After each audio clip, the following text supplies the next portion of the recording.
কি 22শে শ্রাবণ? ভানু দাদা, আমার কাছে সব বৃষ্টির দিন, সব বৃষ্টির রাত 22শে শ্রাবণ। তাদের আর আলাদা করতে পারিনি। 22শে শ্রাবণ, এই দুটি শব্দ আমার হৃদয়ে আজও মন্ত্রের মতো উচ্চারিত হলে আমার চোখের সামনে ভেসে ওঠে আমার জীবনের পুরুষোত্তমের মুখ। ভানু দাদা, আমি আমি স্পষ্ট দেখতে পাচ্ছি তোমাকে। আগের দিন রাত্রিরে তোমাকে দেখে এলুম, কোনো সাড়া নেই, কিন্তু প্রাণ আছে তখনও। 22শে শ্রাবণ সকালবেলায় যখন পৌঁছলুম জোড়াসাঁকোর বাড়িতে, দেখলুম পুবশিয়রি হয়ে শুয়ে আছো তুমি। একজন তোমার ঠোঁটে একটু করে জল দিচ্ছেন, আর অন্য একজন মৃদু স্বরে বলছেন, শান্তম শিবম অদ্বৈতম। তুমি কোন ভাঙনের পথে এলে,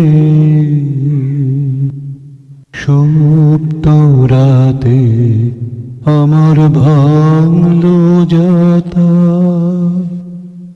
ধন্য হলো চরণ পাতে।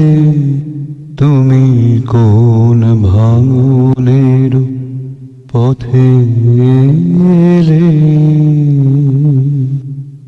সুপ্ত রাতে।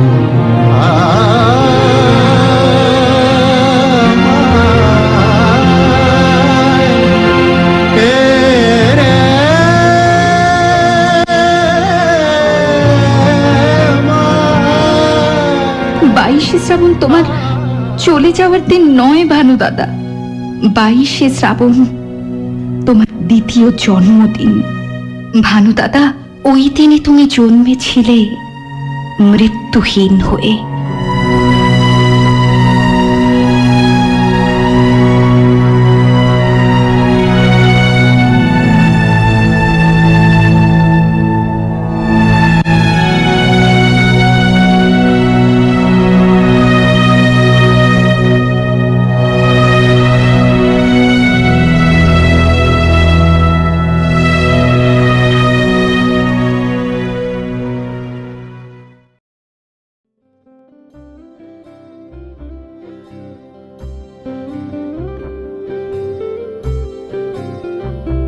তখন কে বলে গো সেই প্রভাতে নেই আমি, সকল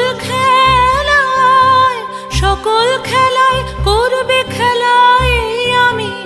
আহা, কে বলে গো সেই প্রভাতে নেই আমি, নতুন নামে ডাকবে মোরে, বাঁধবে নতুন বাহু ডোরে, আসবো যাব চিরদিনের সেই আমি। তখন আমায় নাইবা মনে রাখলে, তারার পানে চেয়ে নাইবা আমায় ডাকলে, যখন পড়বে না মোর পায়ের চিহ্ন এই বাটে, পড়বে না মোর পায়ের চিহ্ন এই